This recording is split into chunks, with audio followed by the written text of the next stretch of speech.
Seruput kopi dulu, Lur. Sekarang kita tambahin faktor penempatan.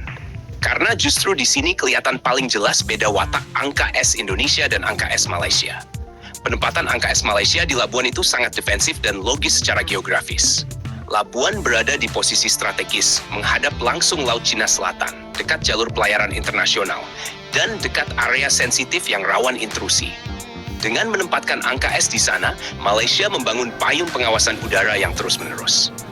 Drone bisa patroli lama, memantau kapal asing, pesawat militer, sampai aktivitas abu-abu tanpa harus mengirim jet tempur yang mahal dan berisiko eskalasi.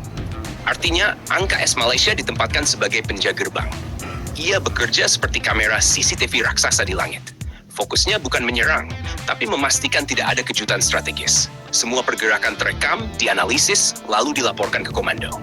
Ini sejalan dengan kebutuhan Malaysia yang lebih menekankan stabilitas dan kontrol wilayah, bukan proyeksi kekuatan keluar. Sekarang bandingkan dengan penempatan angka S Indonesia. Angka S ditempatkan di Kalimantan, wilayah yang bukan hanya berbatasan langsung dengan negara lain, tapi juga dekat dengan jalur laut vital, kawasan rawan pelanggaran, dan titik strategis pertahanan nasional. Penempatan ini bukan kebetulan, tapi bagian dari postur militer aktif. Dari Kalimantan, angka S Indonesia bisa menjangkau area darat dan laut secara bersamaan. Ia bisa mengawasi perbatasan, memantau laut, sekaligus masuk ke wilayah kedalaman strategis jika diperlukan. Ini menjadikan angka S bukan sekadar penjaga, tapi alat respons cepat. Ketika ada potensi ancaman, drone sudah berada cukup dekat untuk bertindak, bukan hanya melapor. Penempatan ini juga menunjukkan bahwa Indonesia melihat angka S sebagai bagian dari lapisan serangan awal. Drone berada di depan, membuka mata, membuka peta target, dan jika perlu membuka jalan dengan serangan presisi. Ini konsep forward deployment, bukan menunggu ancaman datang, tapi berada cukup dekat untuk menekan sejak dini. Secara psikologis militer, penempatan angka S Indonesia memberi efek gentar. Lawan tahu bahwa wilayah itu bukan hanya diawasi, tapi juga dijaga oleh platform bersenjata yang siap bertindak tanpa peringatan panjang. Sementara penempatan angka S Malaysia lebih memberi pesan, kami melihat kalian.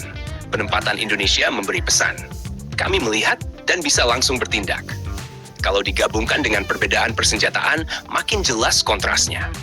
Malaysia menempatkan angka S di titik strategis untuk memperkuat kesadaran situasional. Indonesia menempatkan angka S di titik strategis untuk memperkuat kendali tempur. Satu fokus ke pengawasan berlapis, satu fokus ke kontrol wilayah dengan opsi serangan instan.